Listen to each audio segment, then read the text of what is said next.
What up, guys? Hey, what's up? It's Vexed, and I'm here to talk about some animated content, actually. Crazy. I know it's not Ruby related either. Can't believe it. What's going on? I've changed so much. What's happening? Hey, what's up? How you doing? Birthday fruitcake? Birthday fruitcake, that's his name. Hey, what's up? Right, what time is 7 o'clock on the dot? It's late. It's late for me. That's not that late. I'm joking. It's not that late. What's up, guys? I am here to talk about some DC stuff and catch up with you guys. See what's up.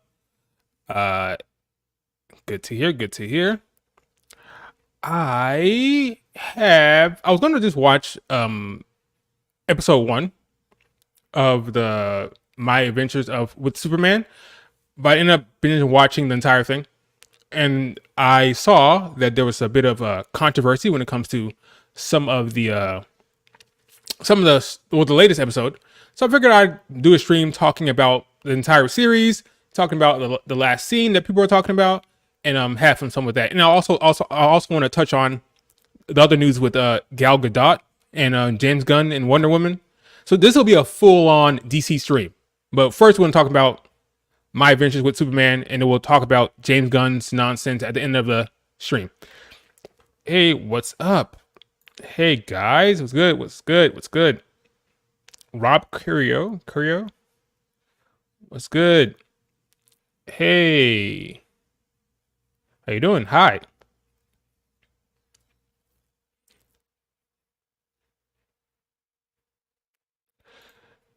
Now the question racing through my mind: could Superman content somehow be toxic? Well, that's a good question. I haven't really dived into the fandom. I saw some tweets in regard to some controversies, but I haven't really dived into it. So I don't know how passionate people are when it comes to this topic of what happened in the last episode. I don't really think it was that big a deal. We'll talk about it. But yeah, I don't know. I haven't dived into this fandom at all. Period. So I don't really know what they're really upset about per se. I can guess, but I don't really know what is the issue here. Uh, hey, hi, what's up? Appreciate you joining the stream. We'll be getting started in like a few minutes. I'll give some time for some mofos to jump in here. We'll start the stream in a second. But yeah, we're gonna be talking about DC stuff. Let's see. Last DC content that I watched was Harley Quinn. In my last stream, I talked about how I dropped that series after the second season. I had my reasons. I may get into that later on. Since this will be a DC stream, I'll talk about it later. First of all, how is my mic set up? Like, how is it sounding? Does it sound okay? I'm not really used to StreamYards, so yeah, that can be it can be tricky. So I'm curious to know how the mic sounds and all that crap, and then we'll get started. We're 5 minutes in.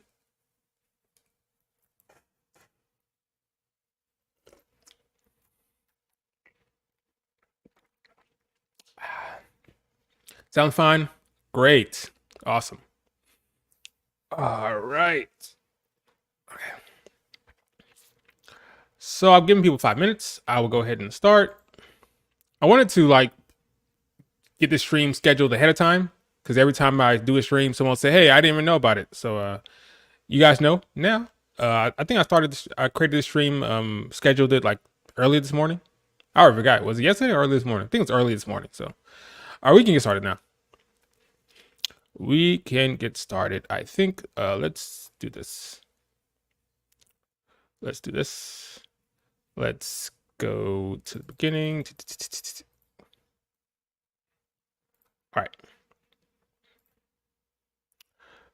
Which setup do I want to do here? Let's do this. Let's do this.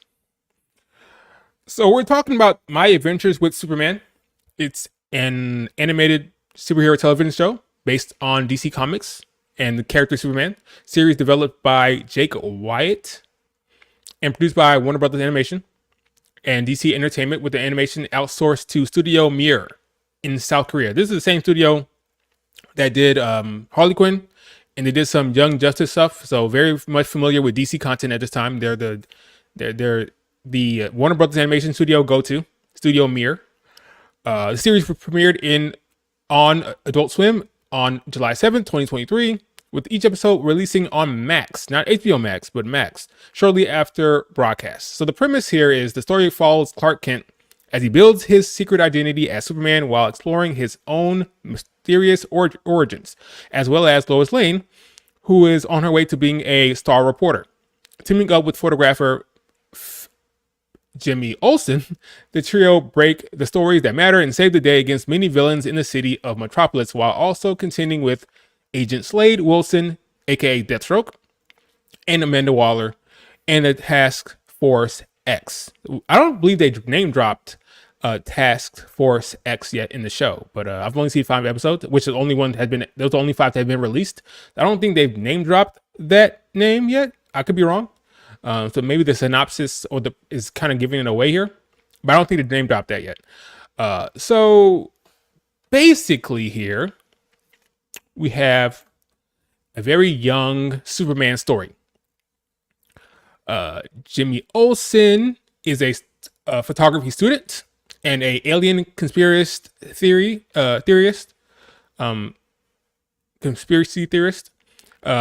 And we have a young Lois Lane here. She's an intern at the Daily Planet. All 3 of them are interns at the Daily Planet, and that's kind of how they meet. They meet up. It's a young Superman story, very bright. So that's cool.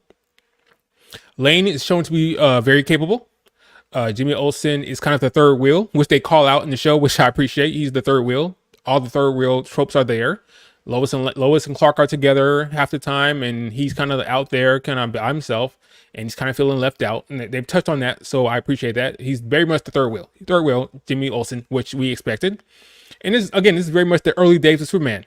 We see him, we see him don the cape for the first time. We see him learn his powers for the first time. That's kind of more in flashbacks, but we see it. We see him do his first save as Superman. We see how he's dubbed Superman, how they call him the Superman. We see all that. So this is very much early days Superman. It's all early stuff, which is cool. It's cool. That's I have no issue with that at all. Oh, no, we also see how he get his costume and everything. So all that's there. So that's kind of like the whole premise. That's kind of like the whole thing here. They're facing off against these people who have this tech. We'll get into that later. That's kind of they're like the main overarching antagonist. Amanda Waller and Deathstroke in them. It's kind of the whole thing. But basically, it's all about the dynamic of these 3 and their journey together as these young students and these young interns trying to make find their place in the world. It's kind of the whole thing. The review. So what's my overall thoughts? Overall thoughts, I think it has the appropriate tone. It's bright, it's light, it's very much sun, it's not dark and rainy like this in Zack Snyder, right? This is it's very much bright. It's the appropriate tone. It's playful. It has some funny moments there. It doesn't take itself very seriously. It's very much the appropriate story for Superman. I think it works well. I like how the characters are presented. I like their dynamic. Let's see what else. I have my notes over here, by the way. Very much a 3 character thing they got going on here. We can keep going along the slides here. Yeah. So Lois Lane and Clark Kent, right away, they have the hots for each other. That's established right out the gate. They like each other. Love at first sight, pretty much. And it's cute. It works fine for the show. It's all fine. Let's see. The relationship moves pretty quickly, actually. Like they go from just meeting to by the time episode 5 comes around, they're like full on oh, I want to be boyfriend and girlfriend. The relationship moves pretty quickly. I noticed in the show, which is fine. I actually like the progression moving quicker than it's only 8 episodes. Oops. I think there's only 8 episodes this season. So I have no problem with the relationship moving quickly in terms of them saying, oh, we saw each other and now we kind of borderline boyfriend and girlfriend without calling it out and without kissing. Basically, they both know that they like each other by episode 5. That's clear as day. So that's that. That's all fine. Let me go ahead and tell you my favorite scene so far. My favorite scene in this show happened in episode 2. Already, it's better than DC superhero. Supes is gonna need to bring out the memory wiping kiss. Well, if he got that, he should use it immediately. We'll talk about that later. Also, same did Legend of Korra. I don't doubt that. I believe that for sure. That's like they're the go-to studio again for all this stuff. So, my favorite scene so far in this show is by far the opening to episode 2. Martha Kent and Jonathan Kent bring Clark to the crash site of his ship. They're like, hey Clark, this is where you're gonna find your answers. If you want to know what happened to who you are and where you come from, this is going to be the place to show it, to find out, right? And he walks out to this thing, and it triggers, and then his father, his Kryptonian father, his projection comes up, and he starts speaking in this language that he doesn't understand, and the ground starts shaking, and things start happening, and it's scary. It's legitimately a scary moment for this freaking kid.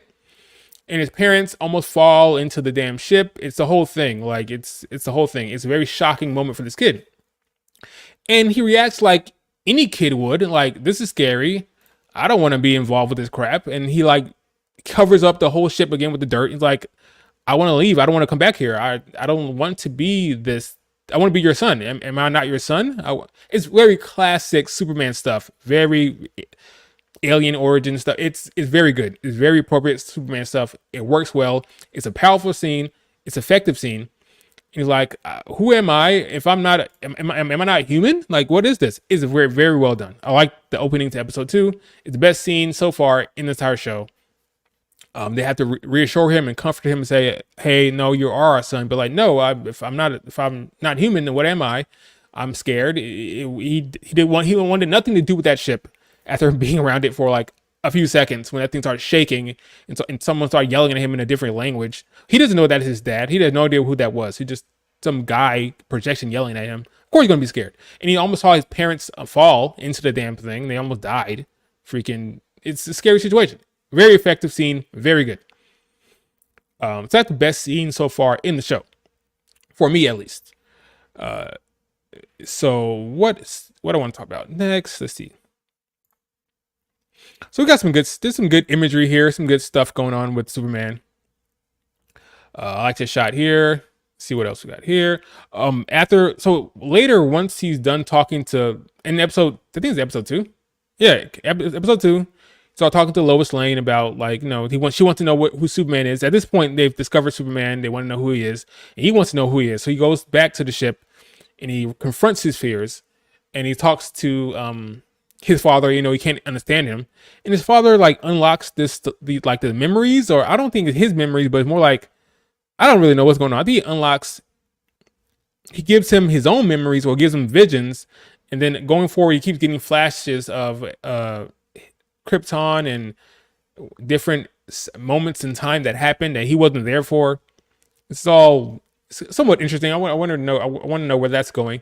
But that's the whole rest of the series. He's getting after this moment, he keeps getting all these flashbacks and these freaking visions, leading to God knows what. We'll see how that goes. This is where he discovers he can use laser beams. This is one of his saves. So there's some good stuff in here, for the most part. Let's move on to. All right, let's talk about the villains in this freaking show. Okay, the villains. So this is probably where this is where I'm probably going to be more critical here. I'm not really enjoying the villains of the week they have going on here with these tech villains. So basically, the show opens with this woman here by the name of Leslie Willis, who the DC fanboys will know as Livewire. So she's stolen all this government tech and she's unleashed it across the freaking city. So all these damn criminals and bandits and scumbags and thieves and jerks all across the city have all this assets. They have all this access to tech because of Livewire. She stole it from the government and gave it out to them. So every damn episode, she has to stop these people with this tech that she released to the city that she broke out. So she's kind of started the whole thing. The whole arc of the villains is because of her. And so the government is actually Task Force X, and it's Amanda Waller and Deathstroke. So that she stole from the bad guys. So she's bad, but she actually stole the tech from the bad guys. So the ultimate overarching bad guys are Amanda Waller and her crew with Deathstroke. They're the bad guys, really, the government. So she stole from the bad guys, but she's bad herself. But that's kind of the situation going on. So they're Amanda Waller and Deathstroke are now going through the city trying to track down their tech that was stolen by her. So that's pretty much the whole villain arc so far. Not the most compelling stuff. So here's some of the villains we've gotten. They're not to be taken too seriously. They're they have the tech that was stolen. I think it's Krypton. Every time he touches the tech, he's getting flashbacks, and so maybe this Kryptonian tech somehow. Maybe I don't know, but these are kind of some of the villain of the week folks we're getting here. Here's another one. This guy who was it's fine. It's just kind of the samey because it's all tech based stuff that Superman had to deal with. The action sequences have not been like anything to write home about. It's fine. It's serviceable, but it's not the best stuff. It's all fine. Really, the best part of the show is the character action between Clark Kent and Lois and Jimmy Olsen, and that's really the driving force of the show. Really, it's the chase of trying to discover who Superman really is, and him trying to prevent them from figuring it out. That's kind of what the driving force of the show is. These antagonists are kind of just there for the most part, for me at least. For me at least. For others, it may be compelling, but not for me.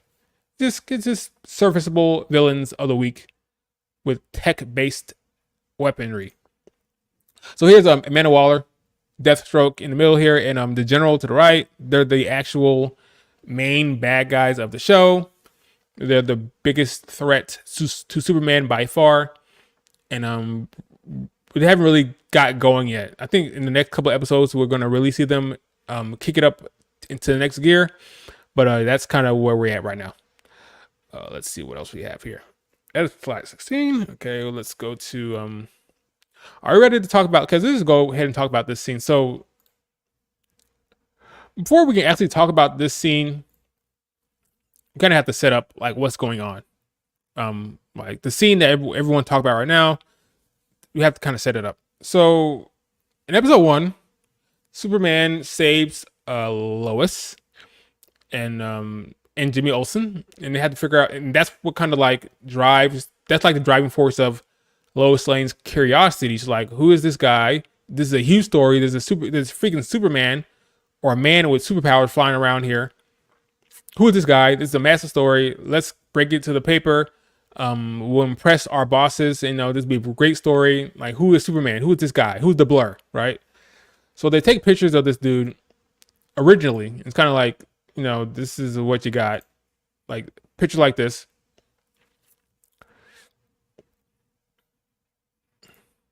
Hey, Toby, what's up, man? Yo, Vex, new Superman animation is good, and especially episode 2, but do you think Deathstroke lost his eye again? Do you think Deathstroke lost his eye again? What do you mean by that? What do you mean by lost his eye again? Am I missing something? What do you mean? Thanks for super chat though. Maybe I'm reading this wrong. Especially episode 2, but you think Deathstroke lost his eye again? This is probably some Deathstroke lore that I'm not familiar with. Feel free to tell me what you mean by that. Lost his eye again. What do you mean? Here's Deathstroke right here. I'm probably missing some like DC lore. Toby, unfortunately. Um. So what? So where was I? Okay, so let's go back to here. So the blur. So got pictures of a blur here, and so they can't really work with this. Superman is happy that they can't really tell who this is. So ultimately, they track Superman. She tracks Superman down.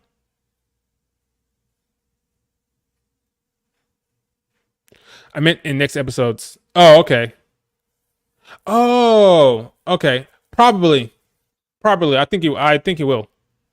I think you will. I think you will. I don't know what you mean. I think you will.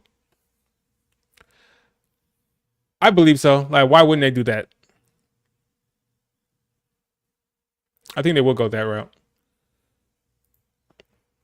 So, yeah, he has one eye in the comics. That's now it's starting to like the last thing I yeah, that's right. He does have one. Yes, he will 100%. I keep forgetting that he lost his eye. You're correct.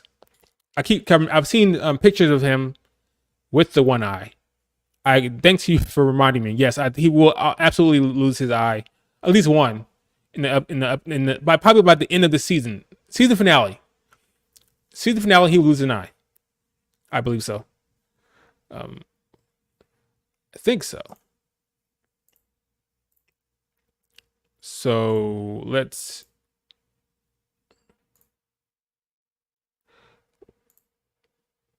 I don't know how how this works. Let me see. I'm trying to. Okay, hide. Cool. I think because I I'm like working out. Okay, there it is. That was confusing. Okay, so where was I? All right, so Clark is trying to keep a secret from Lois. Lois wants to keep. She finds a way to track down Superman and get in to ask him questions. Actually, Clark actually invites the interview because she's trying to get an interview from Superman for the longest time.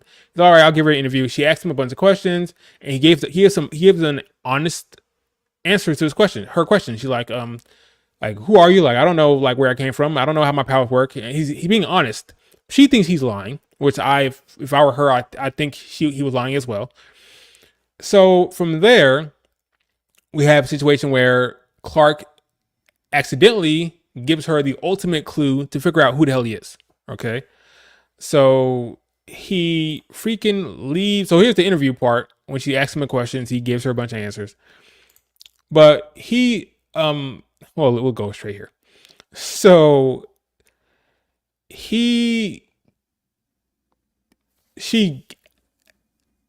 after she asked him a bunch of questions, gave him a bunch of answers she didn't like. She thought he was lying, and then he gave her the ultimate clue.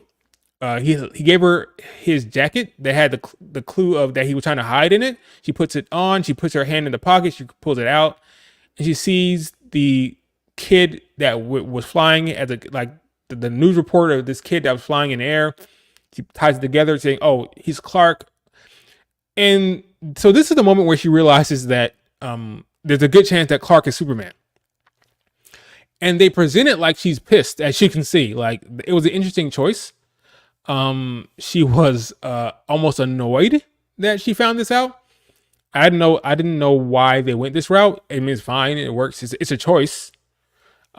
So they're already coming at it from an antagonistic standpoint. Like she's upset. It's like, what? Clark is Superman. It's an interesting angle. I don't hate it, but it's no, no, I didn't. No, I don't. I haven't established that. I'm still watching it. That's yet to be determined. I just got here. I'm guessing you didn't like the show. No, I have not said that at all. I am still in the process of figuring that out. Anonymously forgotten. I don't know yet. I'll give you my overall thoughts like at the very end. But I don't dislike this show. I don't dislike it. So she's upset. Okay, so clearly that's the vibe they're going with there. As you can see here, she wakes up. She's still upset. Like I said, it's an interesting angle. I don't think I would have went with that if I were writing it, but it's nothing wrong with it. It's just the approach they went with. So she's upset. She's angry. We have so from this point on, she's on a mission to have Clark tell her that he is Superman. That's her goal. She's trying to figure out any way she can to get this man to just admit that he's Superman. She could have just, ask him or tell him, hey, dude, I know you're Superman. But she's determined to have him tell her, I guess, to be like she wants him to be honest, I guess. So he's like, all right, I'll try to figure out ways to get him to admit to me that he is Superman. So, long story short, so here's my problem with that per se. She is no dummy. She's a smart, up and coming reporter. She's educated. She can't think of any reason why this man, who she likes, could potentially be withholding that information. Like, why you can't think of a reason why Clark would not want to out himself as Superman to you, a reporter. You don't think there's reasons that someone with his capability would not want the world to know, or anyone to know, who he is and his identity? Like, you don't. That's surprising to you. Like, you can't think of any reason why this man is keeping that secret from you.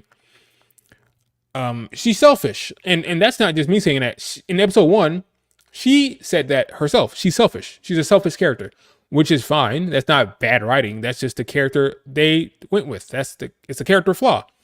She is selfish. She only cares about herself and what she wants and the story that she wants. She's not thinking about anything else. She's not thinking about anyone else's perspective. She's mad that he's lying or keeping secrets, but she's not thinking to herself, well, why is he doing that? What could possibly be the reason why someone with his capabilities would not want to have people know? He has loved ones that coming after him. It's obvious reasons, right? When you think about it, but she's not thinking about that because she's being selfish, which is what she admitted she was selfish in episode 1. So it's actually consistent. It's actually solid writing in that regard. It's a consistent character flaw that she has. She's selfish.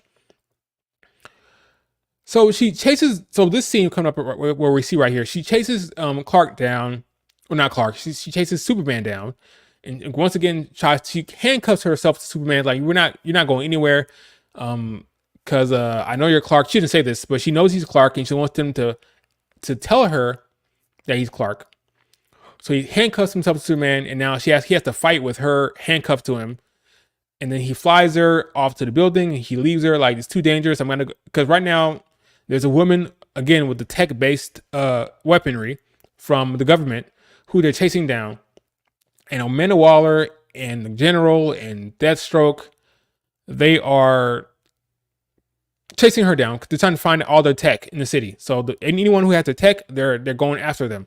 So Clark is trying to save this person from the government, and Lois is in the way. He takes Lois to the top of the building and says, sorry, Lois, you're in the way. I have to go save these people. I can't have you getting hurt. Bye. She's upset. She goes out, Superman, Clark. He had to have heard that. He has super hearing. So I don't know why. It's interesting how Superman's power works in this show. In the comics or in the movies, he has great hearing. There's no way he wouldn't have heard her scream out Clark, but whatever. We have to assume that he flew off, so he couldn't hear her screaming Clark. Fine, he doesn't know. So he deals with the issue. He saves some people. They call off their dogs. They could have probably killed Superman, or at least tried to, but the generals decided to call off the dogs. He told Deathstroke to leave it alone for now, and Superman flies back off to Lois. But he turns back into Clark. He shows up there at the top of the building. He hugs him like this. All right, so this is where we're at right now. So Lois is like, hey, you're hurt, clearly. You're clearly hurt. What happened? And he says, oh, I got hurt shaving. And this is where I'm on Lois's side here. Because now you're insulting her intelligence, and nobody likes their intelligence to be insulted. You're clearly hurt. Something's going on. She thinks you're Superman. So of course she's going to be upset when she sees scars on you, and you're like, oh, I got this from running into a door. Like, don't insult my intelligence, all right? Don't spit in my face and tell me it's raining, okay? So she has every right to be upset when he says that, because like, do you think I'm that dumb? Like, really think I'm that stupid? So I'm with Lois there. But then she then goes off the deep end here. Because in her mind, she's like, I spent all this time worrying about you, and that's what you're going to tell me? That's how you're going to play it? Again, he doesn't know that she knows. He probably should. But he doesn't know that she knows that he's Superman. So he's like, what are you talking about? Like, what do you mean how I'm playing it? So all right, this is what I'm going to do. You want to play that game? I'm going to yeet myself off a building. All right, so let me get some water.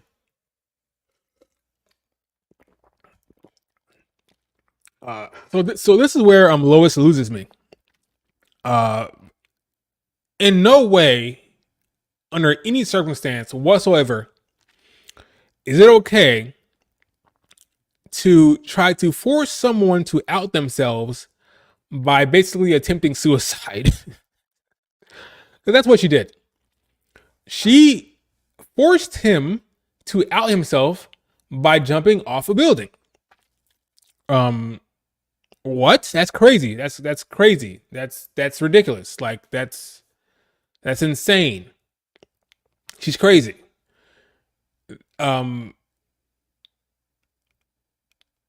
Again, you can't think of any possible reason why this man does not want to tell you that he's Superman. So you decide selfishly, I'm going to force you to tell me by jumping off a building.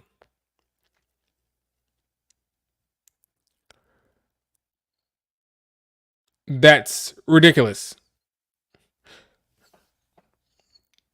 You said she birthday fruitcake. She could have just pretended not to hear her. Yeah, I understand that, but he still would know that she knows, right? But that they don't play it like that. They play it like he doesn't hear it. Period. Because he wouldn't be surprised. He was surprised at taken aback when she said what she said up to him on the building, implying that he really thought that she still didn't know. That's what I mean. Imagine if I'll put this up here. Imagine if Clark wasn't even Superman. Her face of realization would have been hilarious. And that's the thing. We'll talk about that in a second. She is so hell-bent on this man telling her the truth here that she jumped off the freaking building. In no way is that okay whatsoever. She's crazy. Then he saves her. And this is my favorite part. She's like, I knew it. I knew it. I would hope so, considering you just threw yourself off a building. If you didn't know, and you thought you weren't, like you said, I knew it as if she wasn't 100% sure. You weren't sure, really? And you threw yourself off a building? Like, that's crazy. She's like, she could have died. She's like, I knew it. I would hope so. I would hope that you know, considering you threw yourself off a freaking building. It's like, it's an interesting writing choice that they're going for with this character. Interesting. I knew it. And then she's like, oh, this is cute. She's like upset. Like she's like punching him like, ooh. It was funny. I laughed. Like she's all upset, like pouting because he didn't tell her that he's Superman. She's selfish. She's a selfish character, which is fine as long as they are aware that she's selfish. What's bad is when the writer is not aware that the character has a flaw, like what happens a lot in Ruby, then yeah, there's a problem. But she called herself selfish in episode 1. So the character is selfish, and then she's been written that way, and that's completely fine. I have no issue with that whatsoever. Yeah, so it's just like this is a big thing on the internet where people are saying I can't rock with Lois here. They're picking sides. I don't know how like deep or serious this controversy has gotten. Whether people are now turning on the character per se, I don't know. If anyone who is deep in this fandom here, can you tell me? I don't think it's that serious. I mean, we can talk about these characters without being toxic. Lois is selfish character. Um, Clark should have known better to be lying that blatantly. And like they can both have their flaws. He was dumb to lie so brazenly, and insult her intelligence. And she was crazy for jumping off a damn building and forcing this man to out himself without even considering him and why he possibly would not want that to be done. There's plenty of reasons, rational reasons, as to why someone would, not, with his position, would not want people to know, especially when talking to a reporter. And he says that here in the episode. He's like, "You said," because earlier she said that Superman was a liar, which he wasn't lying. He was telling the truth. But she said that Superman was a liar, and she was going to out all of his secrets. And she's like, "Well, I didn't know you're Superman. I would never do that." He's like, "How would I know what you wouldn't do? You just jumped off a damn building." So ultimately, in the end, Clark came out looking better than Lois, because Lois just threw herself off a damn building. There's no coming back from that. I'm sorry. You're selfish. You threw yourself off a building to force someone to tell you the truth by saving you. That's crazy talk. It's crazy talk.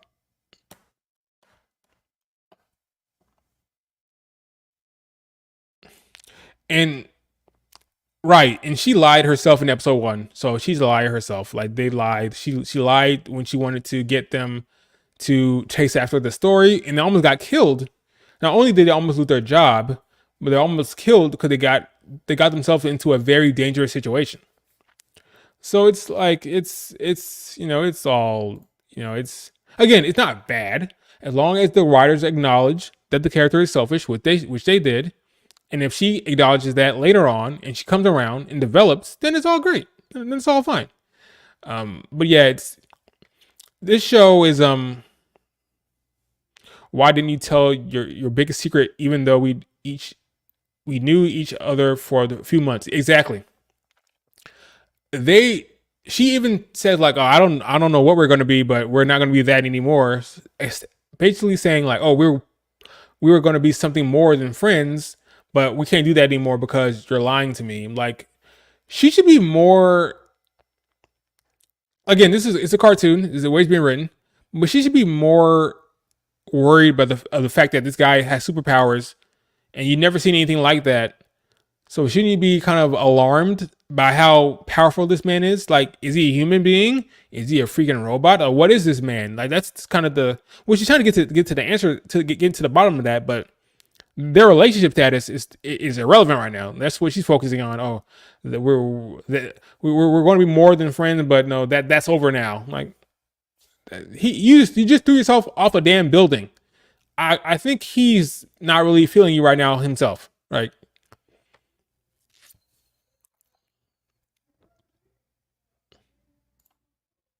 Her jumping is really messed up. If she was wrong, she could have. You can imagine how traumatized Clark would have been. Yeah, and people working in the building. Yeah, she took a gamble. She was sure enough to jump, but it was very ridiculous. But again, uh, we can acknowledge that without being toxic, right? So can someone tell me what the issue is? The controversy is like characters are allowed to be flawed. She's a flawed character. There's nothing wrong with admitting that. Am I call her a winch? No, she's not a winch. I'll reserve that for bad writing moments. I usually call people winches when I get bad writing. That's why I say winch all the time in Ruby. But no, she's not a winch. I also didn't like look. Also, let me stop reading it so freaking small. Maybe that's the problem here. Also didn't look before she also didn't look before she jumped. Would have sucked to be yeah. Would have sucked to be a passerby on the ground.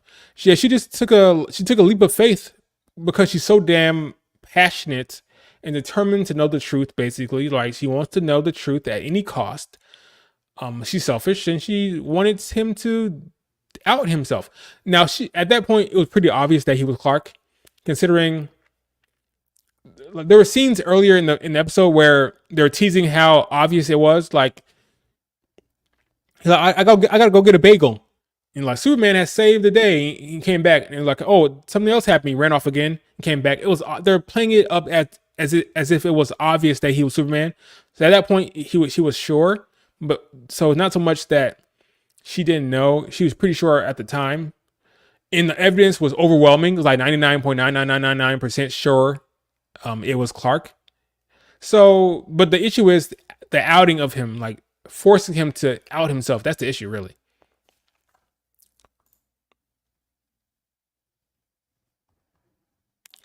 Okay, let's see what Glory has to say. I think people are just overreacting from an ending that meant to be messy. That was meant to be messy. Let the next episode play before really getting too wrapped around the Axel. Yeah, yeah. Let's see how it plays out. Like, why are you so upset about if there's going to be character development here? And I guess they're upset by people's reaction to Lois Lane. They think that they're attacking her or being like, I don't know. I don't know. I don't know what the issue is.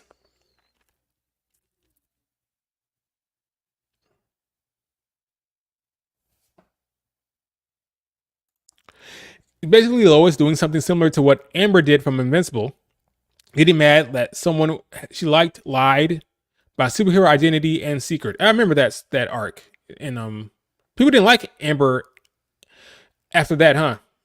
I think so. I don't remember. There was a little bit of like talk about Amber's character after that too, but yeah, people don't like when the person being the hero is being attacked for not revealing their identity to their significant other. And I can understand that, but as long as it doesn't go too far. I mean, again, it's a cartoon, and no one's really being hurt here. So I mean, it's a cartoon. Like people can be mad at characters. It's not a big deal.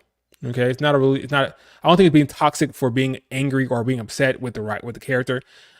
Again, it's not a big deal at the same time. So shouldn't be too upset. Shouldn't be ranting on the internet like, oh my god, what's going on? Now, I have been ranting on the internet about characters, but when I rant, I'm ranting about the writing.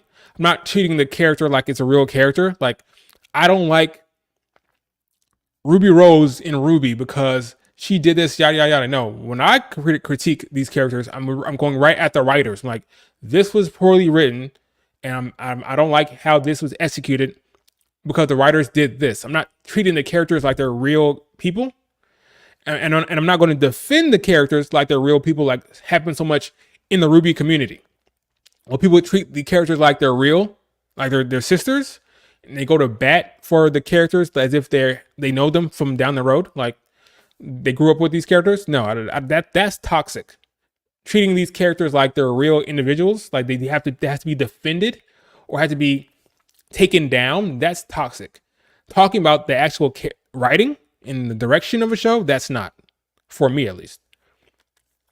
Amber case was worse.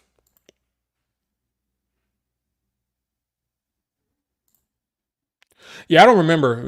I'm gonna get you guys. It's been a while since I watched Invincible. Amber knew what the MC was doing. Yeah, main character doing, and was still upset that she didn't prioritize her over other people. Yeah, that's definitely worse. That's definitely worse. If she knew, that's definitely worse. Yes.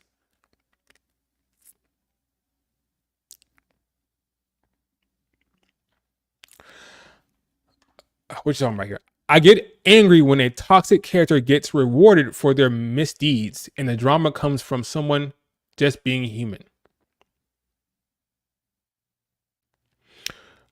I hear you. Who's the toxic character in this show? Are you referring to anyone in this show? I'm curious.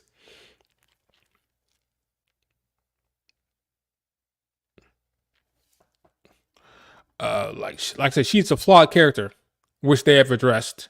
So now the character needs to develop and stop being so selfish going forward.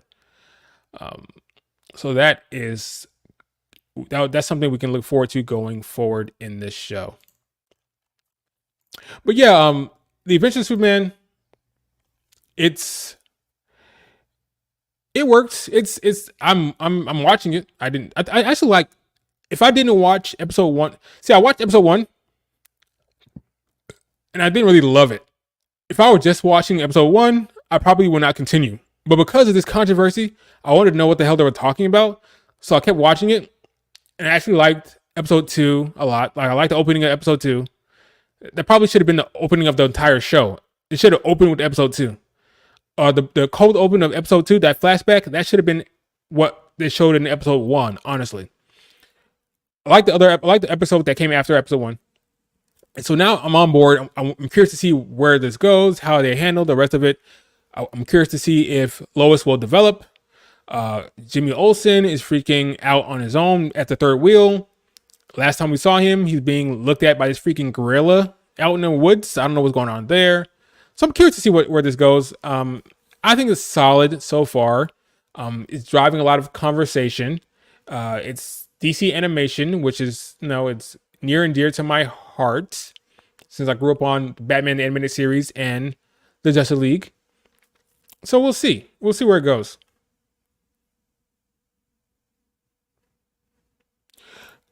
Speaking of Batman, and you read my mind. Vex, do you think this show will get to Batman Animated Series level of quality? From what I remember as a kid, Batman the Animated Series was great, and I still believe that. It's been a while since I watched those shows and those episodes, but I still believe that it is. Do I think it could get there? Yeah, of course it can. Will it? The question was will. I don't know. We'll see how creative they get. Right now, again, the antagonists in the show are not the most compelling. Maybe once Deathstroke and Amanda Waller get more involved and more on screen, it'll be better. But right now, it's just kind of the antagonists are probably the worst part of the show for me. The tech villain of the week is not the best for me.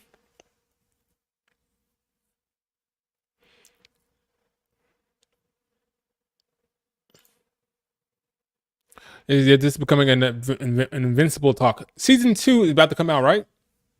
Maybe I need to do a rewatch of episode of the season 1. We'll see. I doubt it. I'll probably do watch a recap video, and get myself caught up on Invincible again, because it's been a while since I watched that.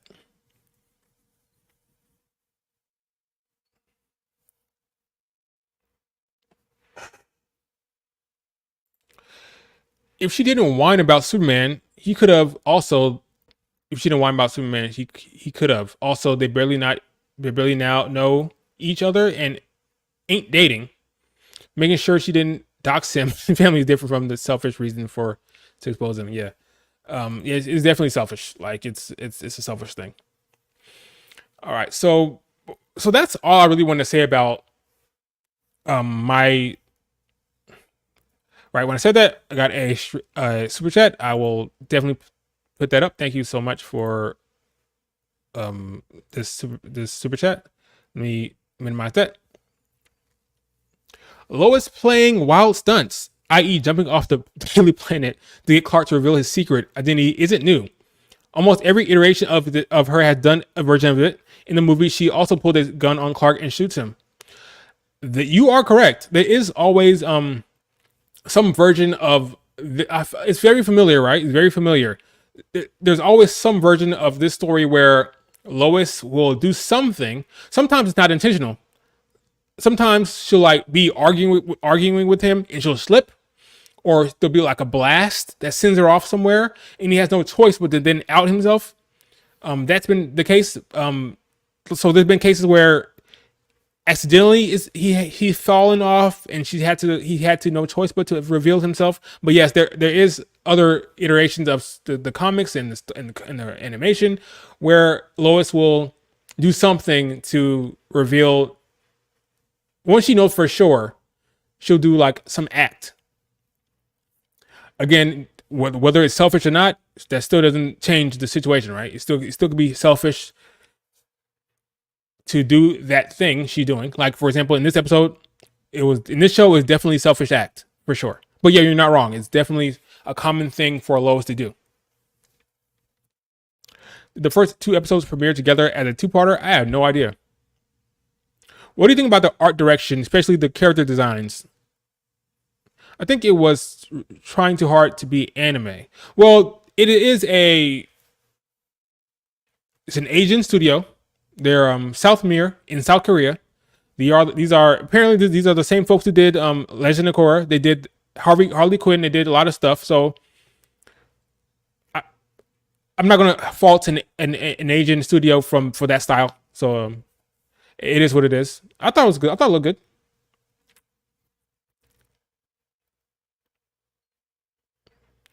That relationship sounds pretty toxic. No wonder he started dating Wonder Woman.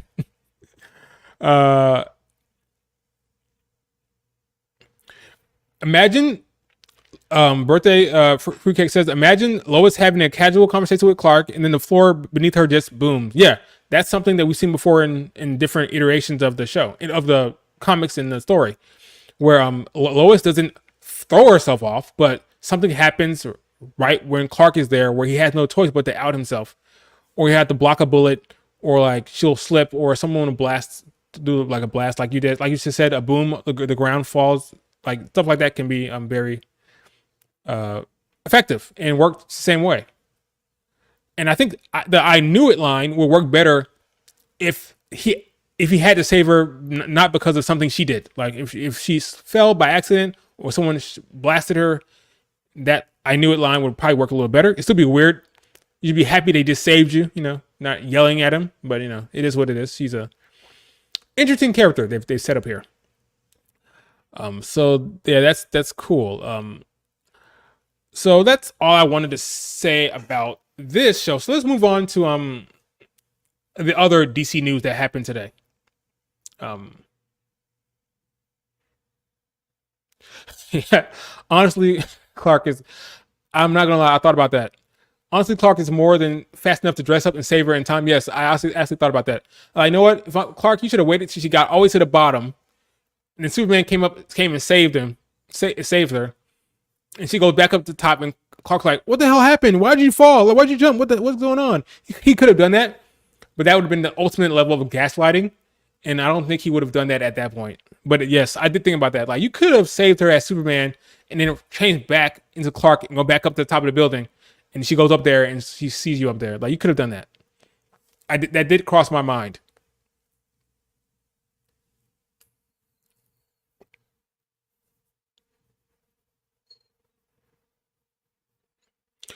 Yeah, you're talking about the marketing. Yeah, they pretty much given away in the intro that Lois and Jimmy are gonna know that Clark is Superman. So that's well in the cards. It's obvious based on the intro and some of the freaking advertisements. So yeah, they've given that away pretty much.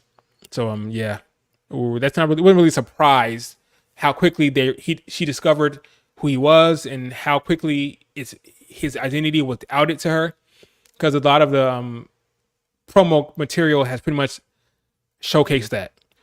All right, so let's move on from this. Let's talk about the other DC news. Okay,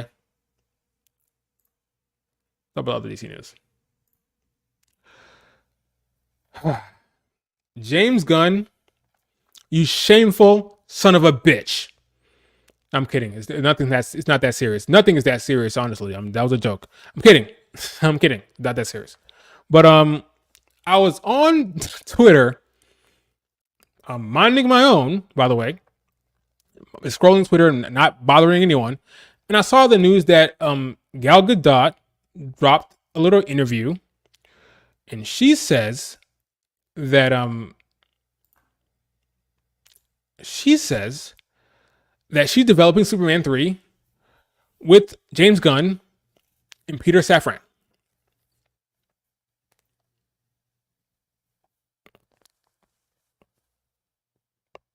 I don't understand. I don't quite understand what's going on here in this universe.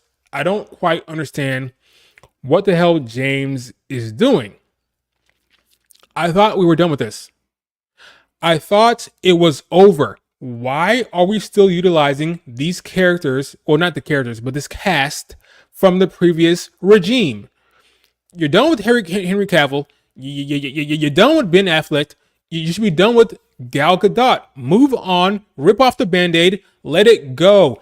It's over. It's over. Why are you still utilizing these characters?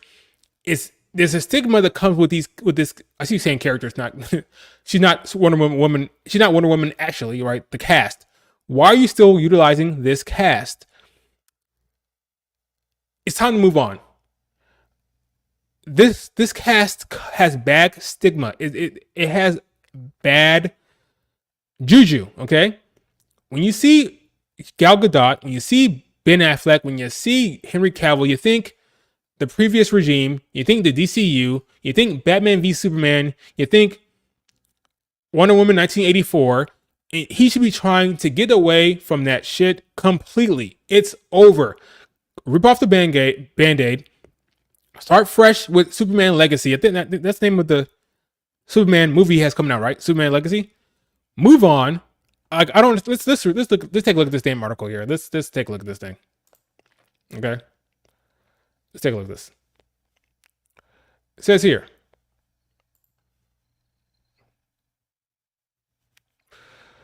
It says here.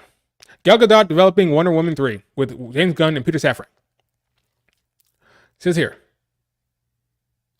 Where is the part I'm looking for here? Shouldn't this be moving on the screen? Like I'm scrolling here, but it's not scrolling here. What's going on here? What's going on in StreamYards? Let's see what's going on here.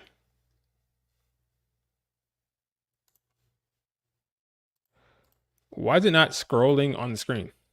Am I crazy? Am I looking at the right thing? Let me see. Let me make sure I'm not looking at the wrong thing here. No, it should be. Okay, let's see something. Let's try something real quick.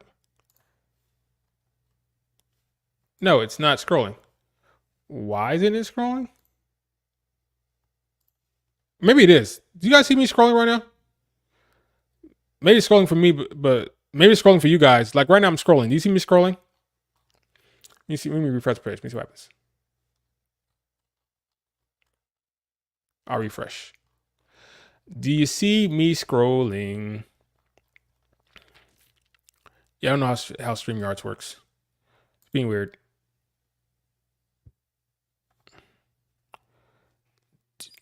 No, you don't see me scrolling. Okay. Let me do this. Let's try this.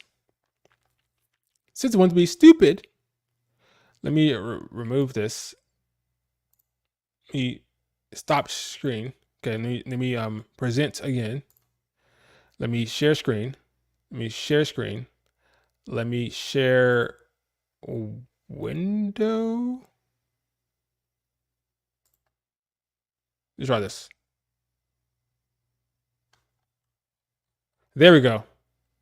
There we go. It's actually moving now. No ad, go away. Let's make this bigger. Gal, I don't know what the hell you're talking about. Can you hear her right now? I can't hear her because it's muted. Good. I'm not trying to hear you right now, Gal. Sorry. Not trying to hear you. We get rid of this ad. Okay. So let's read what they have to say here.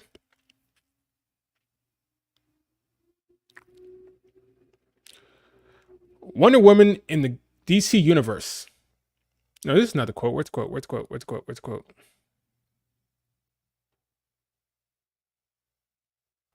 Where is her quote? It's in here, right? Here it is. Speaking to comicbook.com, Chris Killian, her new Netflix movie, Heart of Stone, before the SAG strike, yada yada. Gadot said that she understands it.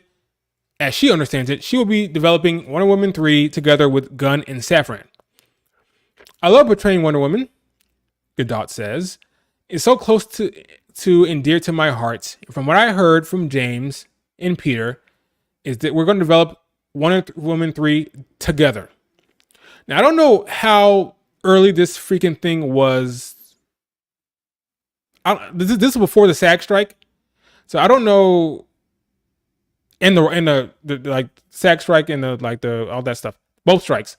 I don't know when this was recorded, but I sincerely hope the way this is being reported, I have to believe that this is well after he announced that he was going to take over and cut ties with the DCU. But this is alarming. I don't understand Gal Gadot on the new Superman casting. I saw that they were testing some They were doing some testing, doing screen tests, but I don't know how they got it. But I seem to blah blah blah blah. I'm so happy for them. It's such a huge take on it. Yeah. Okay. Yeah. I don't understand. Okay. Yeah. I don't understand this. I don't get it. Like, he should be moving on completely from the DCU and everything that comes with it. I don't understand what's the point of continuing on with Gal Gadot. She is tied to the previous regime, very much so, very much so. There's no getting around that.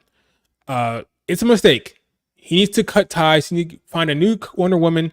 Like, what is he doing? Like, we just saw what happened with the Flash. The Flash flopped. It tanked. It's over for the DCU. It's over. He said that the Flash was one of the greatest comic book movies he ever saw. He just knew it was gonna make all this money, and it made nada. It was an embarrassment. It is time to end it. It's time to take it out back. Shoot it in the head. Wonder Woman 1984 was bad. He is now, if this is true, he's now developing another Wonder Woman movie with a woman who the audience does not want to see anymore as Wonder Woman. Clearly, when I say they like her as Wonder Woman, they don't like the stories being told with her, and she's tied to the stories that they don't like, and because they don't like it, they're not going to come out to see this movie in droves like they did the first two times. It is over. She should not be Wonder Woman. He needs to cut the cast of the previous regime away and start fresh with Superman Legacy. Blue Beetle's not going to make any money. It's just, he needs to clean house and get rid of all the freaking actors that were there for the previous regime and start fresh with Superman Legacy with the two cast, the two people he's cast as Superman and Lois, was Rachel Brosnahan and the other guy who name I can't remember. Okay, it's over. All right, it's over. I like Gadot as a person, but I don't think she should be back. DC let the Cyberverse die already. Agreed. Dark Titan, agreed. It's embarrassing. Like, I was shocked when I saw this. I can't believe that this is actually the case. It can't be. Ezra Miller should be gone. Look what happened with the Flash. It's over for that iteration. It's over. It should be over for him. It should be over for Henry Cavill. It should be over for Gal Gadot. I don't understand what the idea is here. Flashpoint was a bust. It was a complete and utter bust. I don't. They see me scrolling at this freaking guy. It's I don't understand. There will. I don't know. It's like they want to be flops. They want to have issues. They want there to be problems. I don't understand what the goal here is. Thank you for the super chat. I would have said by that logic, Ryan Reynolds shouldn't have gotten a chance to play Deadpool, but this seems like a more extreme example. I love her as Wonder Woman though. Now Ryan Reynolds failed his movie, which was in the DC, which was Green Lantern. That was a bad movie. That was actively bad. It was really bad, right? He then took on what really became a passion project in Deadpool, and he spearheaded that. And his talents, his comedic timing, that all played out very well. And he was very much a fit for Deadpool. Never was a fit for Green Lantern. So it's not so much that he wasn't given a chance. He should not have been given another chance with Green Lantern. That was a failure. Move on. Deadpool was always a success. Episode one. This in Star Wars. The first one did well. The second one did well, and the third one is going to make more money than the rest of them since they brought in Hugh Jackman and Wolverine. So not really. I wouldn't say that's the same situation here. Wonder Woman, she did well with the first one. Well, this is not really Gal Gadot's fault. Like, she's not the best actor. That's not saying much. That's well known. She's not the best actor. But Patty Jenkins, she did not write the first one. The first film was written by another guy. She just directed it. But what happens in Hollywood, for whatever reason, they mess up a good thing and they don't know how to keep a good thing. Instead of bringing back the same writer, they then paid her more money because the director gets all the glory. Because when you're director, you take the script and you kind of play how you want to play it. But instead of bringing back the same writer that had success, they brought in Gal Gadot back in and had her as the director and writer. And we saw what happened in 1984. I will never understand Hollywood. Why not? Why mess with a good thing? You had a good movie. The actor and the director did well.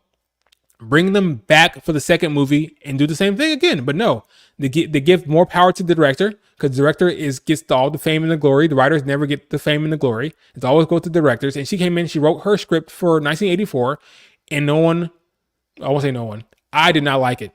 And a lot of the critics did not like it. So I don't really know. She's off Wonder Woman 3, I believe. So, of course. So it's James Gunn's vision. So maybe, for the record, James Gunn is a good director and a good writer. Whatever he writes for Wonder Woman 3, I'm sure it will be good. That's how much I trust him as a writer. I don't know how much I trust James Gunn as a decision maker when it comes to DCU yet, because this would seem like a bad decision. So I don't know how much I trust him in that regard.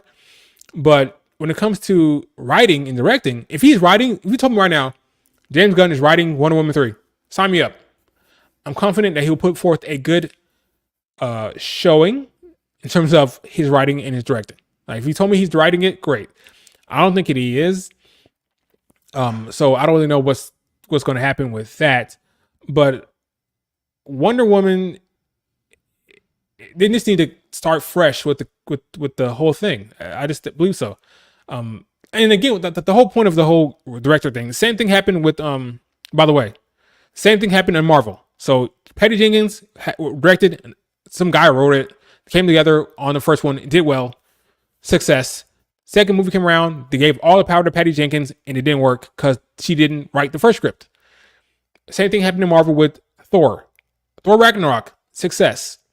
People don't realize that Taika Waititi did not write that movie.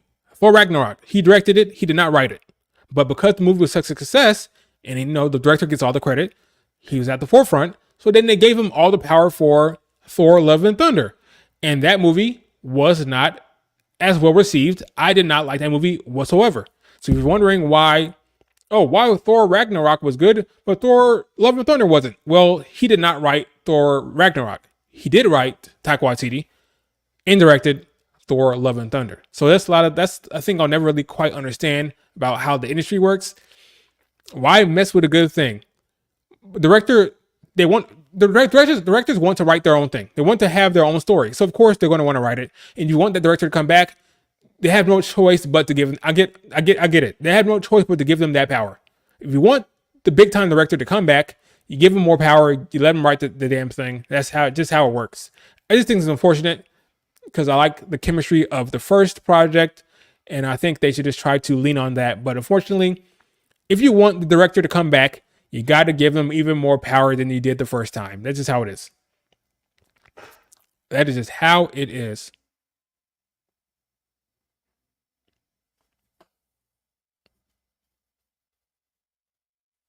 Oh, she's on my X-Men Origins?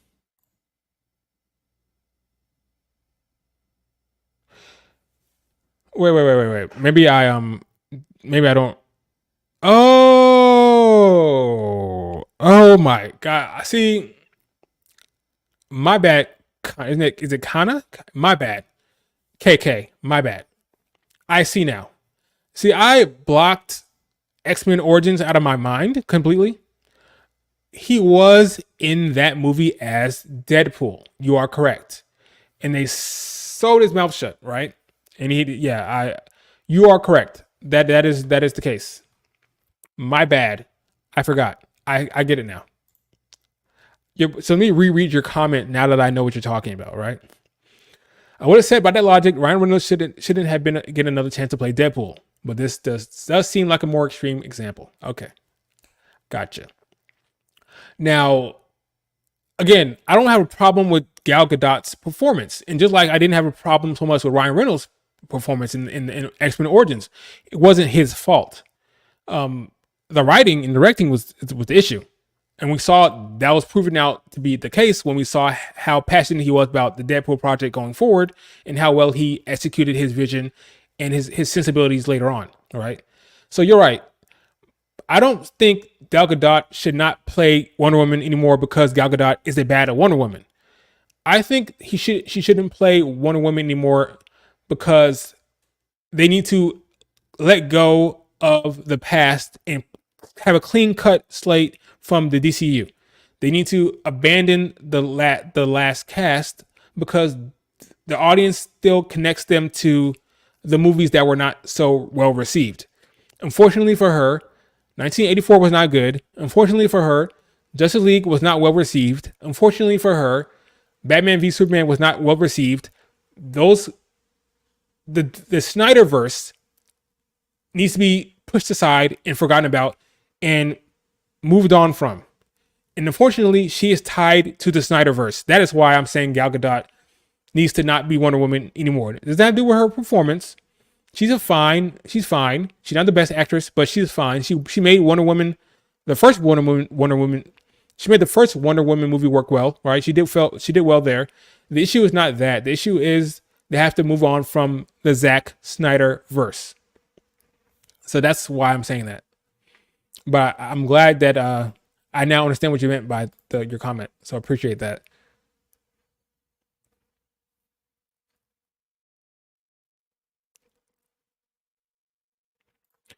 Thor: Love and Thunder didn't know how to mix its dark themes and being a kids movie. I don't even think that was the issue with Thor: Love and Thunder. The issue with that movie was the fact that um, it's a full-on comedy, and actually,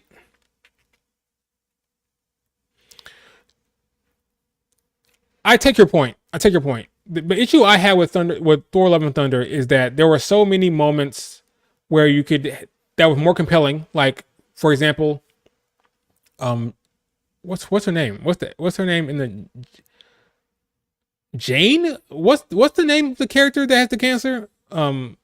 Lady Thor. I'll say Lady Thor because I can't remember her name for whatever reason. Lady Thor. She has cancer, and that you could have made an entire movie or even a TV series on that alone. But it's kind of made for laughs, and they don't give it the attention that it deserves. The fact that she has cancer. Jane Foster. Thank you so much. I knew it was Jane. Jane Foster had cancer, and that they didn't give that the appropriate amount of time and care that it needed. And not only that, but Gore the God Butcher didn't really do any God butching. No, he was barely in the movie killing gods. He's supposed to be this big god killer, right? Or god butcher. And the movie was made for laughs. Everything's a joke. Like they had the screaming goats over and over and over. He didn't get the balance right. The tone is off. The tone is not appropriate, I don't believe. And it just didn't work for me. It was too jokey.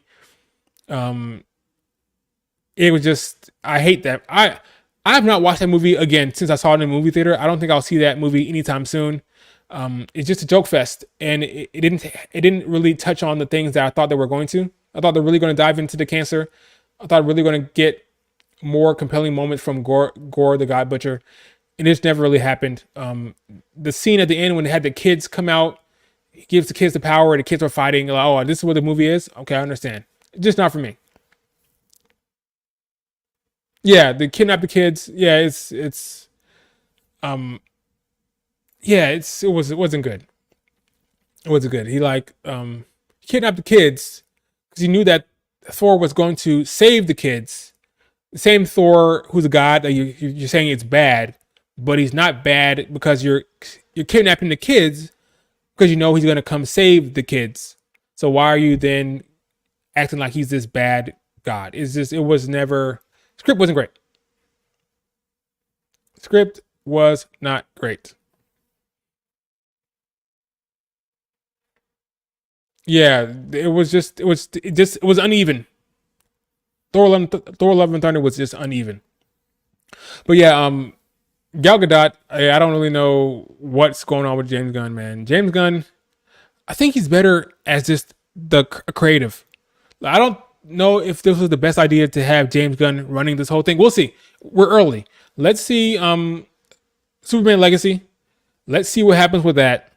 I can be proven wrong. We'll see how that goes. But he needs to get off of Twitter. Stop responding to people on Twitter.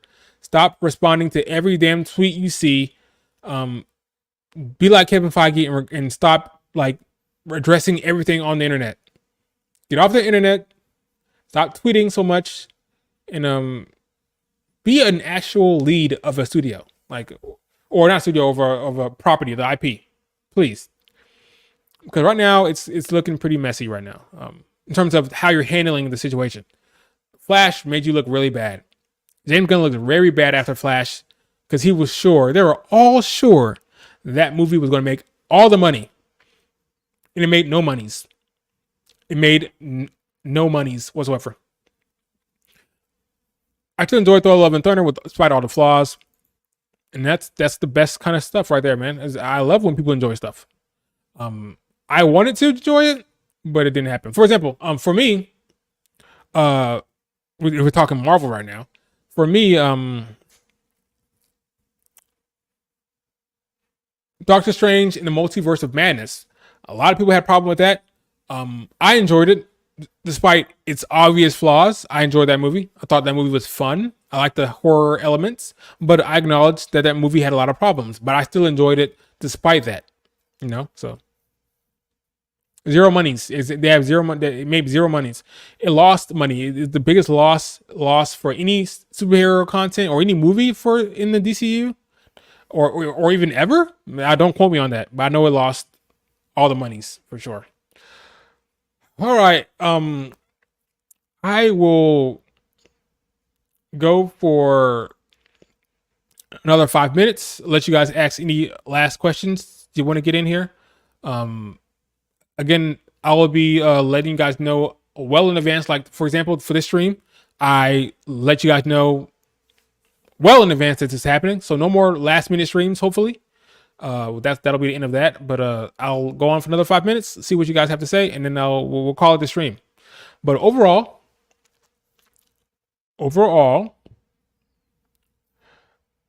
my adventures with Superman, I think it's solid. There shouldn't really be any toxic energy toward that show right now. I don't see anything that would deserve any controversy. I think Lois Lane is a selfish character, which is fine. She can develop. I think the antagonists in the show are not the most compelling or interesting. I'm hoping that will change once we get more Amanda Waller, more Deathstroke. And it's a pleasant, bright, fun, happy tone. It's appropriate story for Superman. And I liked, my favorite scene again was the scene opening to episode 2. I thought it was really well done. Gal Gadot should not be in DC, not be in the DCU for, I don't know what they're going to call it, but she should not be Wonder Woman going forward. They need a clean slate and let the Zack Snyder verse be gone. It's over. That's what needs to happen. But I don't know what, according to this, James Gunn is keeping her as Wonder Woman. I think that is a massive mistake. I enjoyed the recent Guardians of the Galaxy movie. And thank you everyone who donated and dropped in a super chat. I appreciate it. I will highlight any money that is donated. I will definitely highlight. So thank you guys for that. I enjoyed the recent Guardian of the Galaxy movie. It felt very different from the regular Marvel movies. James Gunn is a very good writer director. When he's writing, directing, I am confident he's very good. He should stick to that, I think. But we'll see. I'll give him the benefit of the doubt. Maybe going forward, we'll see. He's going to write and direct Superman Legacy, I think. So I'm sure the start of his new universe will be good. I just don't like the fact that he's continuing on with some of these actors. It makes it messy. It makes it confusing. He needs a clean slate. If he wants the box office success, he needs a clean slate. I saw the trailer for that freaking anime. It looked good. It's right down my alley. I think I'll probably enjoy the anime more than I enjoyed the HBO. Oh no, not HBO Max. The Max show. The show on Max right now. I dropped Harley Quinn after season 2. Thanks so much for the super chat, just showing support. That's awesome. Thank you so much. I appreciate that. I dropped Harley Quinn after season 2 simply because it became clear to me that the overarching story here is just the relationship status of Joker and Harley Quinn and Poison Ivy. Their relationship status, will they, won't they, was the overarching narrative. And ultimately, it ended up not being that compelling. All the other stuff around it, which is kind of filler. But really, the story is, who is Harley Quinn dating? Who does she like? Who does she love? And where's that relationship going in their development? That's kind of what the story really is about, at least for the first 2 seasons. So I just dropped it after that. But I don't know what happened in season 3 and anything like that. But yeah, but the anime, it looks like it's really looks good. I'm going to be watching that anime for sure. See what the what their approach. Who's writing that? Is that completely is the anime studio completely taking over that? Is that completely being written by Japanese folks? I'll be very curious to see their approach and how they go about writing that. That's actually kind of compelling, and that's actually pretty exciting. I'll be watching that for sure, and I'll probably be reviewing that if it comes out anytime soon. But yeah. Whew. All right, guys. We've been going for an hour and almost a half. Thank you guys for joining in the stream. There's another stream coming up in probably 2 days. I'll probably end up watching. I don't know. I don't know if I want to do a live action show or anime show or an animated show or anime. I don't know what's happening next. I'll probably be watching the next episode. I'm definitely going to be watching the next My Adventures with Superman show. I don't know the next show I'm going to cover. We'll see. Drop in the comments what show you want me to watch next. I know I'm going to watch the Walking Dead show that's out right now. I have to catch up with that. I'm going to be watching, I'm sure, this is other animated show that I can't remember the name of right now.